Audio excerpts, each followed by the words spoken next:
अस्सलाम वालेकुम friends, welcome back to Top Smarties. Drama serial Chaal. आखिरकार रुबाब फ़ारूक की बातों में आ गई। अपना बर्थडे सेलिब्रेट करने वो फ़ारूक के पास भी जाती है। तैयार होने के बाद वो सिकंदर का दिया हुआ तोहफा यानी कि जो उसने बर्थडे पर बैंगल्स दी थी वो भी अपने साथ ही रख लेती है। होप्सो फ़ारूक को ज़रूरत पड़ेगी तो वो बैंगल्स उसे दे देगी ताकि वो बेचकर अपनी ज़रूरत पूरी कर सके। और रुबाब हमेशा से उसकी ज़रूरत ही तो पूरी करती आई है, तभी तो फ़ारूक उसकी जान नहीं छोड़ रहा। ऐसे ही वो फ़ारूक से मिलने चली जाती है तो यहाँ पर फ़ारूक उसे देखकर जैसे खिल सा उठा, जैसे उसके सोए हुए हाथ जागने लगे। वो तो रुबाब को उकसाने लगा, तुम इतना तंग करो सिकंदर को कि खुद ही तुम्हें तलाक देने पर मजबूर हो जाए। तो रुबाब हामी भरती है, बिल्कुल ऐसा ही करूँगी और मैं ऐसा ही कर रही हूँ। लेकिन उसे गुस्सा आता ही नहीं। मैं जितना भी उसे जिद करूँ, जितना भी गुस्सा दिलवाने की कोशिश करूँ, वो फिर से वैसे का वैसा हो जाता है और बहुत ही प्यार से मोहब्बत से मुझसे बात करता है, मुझसे माफ़ी भी मांग लिया करता है। ऐसे में मैं क्या ऐसा करूँ कि वो मुझे तलाक दे दे, छोड़ने पर मजबूर हो जाए, कुछ समझ नहीं आ रहा। अब रुबाब क्या जाने कि सिकंदर तो उसे बहुत चाहता है, उसके लिए पागल था, दीवाना था, उसे कैसे छोड़ सकता है।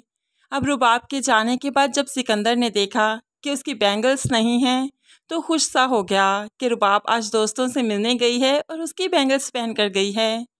अब यहाँ पर शाइस्ता भी आ गई। शाइस्ता को तो आना ही था। रुबाब ने जो शौकत और सबीन की तस्वीर सेंड की थी शाइस्ता को, तो उसने इंक्वायरी करने के लिए तो यहाँ आना ही था। बेटी के बहाने वो यहाँ आती है और सबीन को दो टोक कहने लगी, रुबाब की बर्थडे पर हमारे घर क्यों नहीं आई थी। तो सबीन कहने लगी, नहीं, मुझे गैदरिंग में जाना इतना पसंद नहीं, मुझे घर रहना ज़्यादा अच्छा लगता है। तो यहाँ पर जो रुबाब की सास भी मौजूद थी तो टोंट करते हुए कहने लगी, हाँ, तुम्हें अकेले में मुलाकातें करना ज़्यादा अच्छा लगता है, गैदरिंग में तो लोग होते हैं ना, ठीक तरह से बात नहीं हो पाती। अब तो सबीन शर्मिंदा सी हो गई। उसे पता चल गया कि ज़रूर कोई ना कोई बात ज़रूर है, इसलिए तो इसने ये बात की। और यहाँ पर भाभी भी काफ़ी हैरान हुई कि शैला ने आखिर ये बात क्यों की। यहाँ पर बात टालने के लिए अब वो फ़ौरन ही अपनी बेटी के बारे में पूछती है तो पता चला वो तो दोस्तों के साथ बर्थडे सेलिब्रेट करने गई है।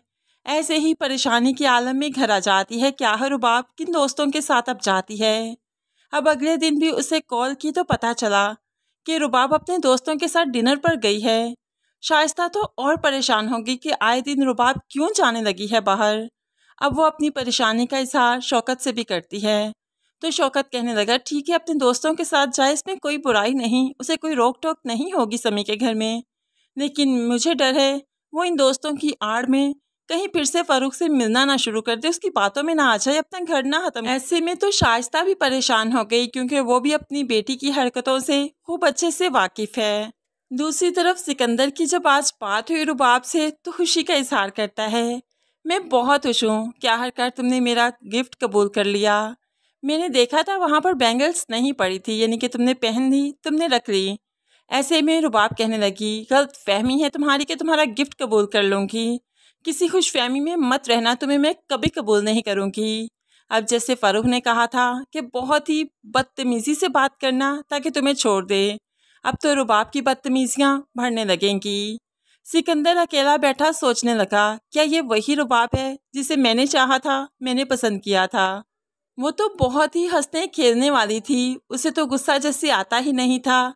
क्या उसकी नज़र का धोखा था या रुबाब बदल चुकी है, सिकंदर को कुछ भी समझ नहीं आ रहा। लेकिन आखिरकार रुबाब जितनी ज़्यादा मुलाकातें करेगी आजकल फ़ारूक से तो फिर सिकंदर को बहुत जल्द मालूम पड़ जाएगा कि रुबाब का किसी लड़के के साथ चक्कर है। तभी उस रात वो भाग रही थी, शादी नहीं करना चाहती थी। तभी वो शैला के पास जाएगा और उसे बताएगा कि रुबाब किसी लड़के से मिलती है, उसके बाप को भी बताएगा। दोनों काफ़ी शर्मिंदा होंगे लेकिन रुबाब अभी तक तो नहीं सुधरेगी जब तक वो फ़ारूक के हाथों जलील नहीं हो जाएगी, फ़ारूक के हाथों धोखा नहीं खाएगी। होप्सो फ़ारूक की बहन या फिर बाप रुबाब की आंखें खोलेगा और इसे सब सच बताएगा। होप्सो फिर रुबाब को अकल आ ही जाएगी। फ्रेंड्स, आपको क्या लगता है रुबाब को कब अकल आएगी, ज़रूर कमेंट्स में बताइएगा। मज़ीद वीडियोज़ के लिए चैनल को सब्सक्राइब ज़रूर कीजिए। अल्लाह हाफिज़।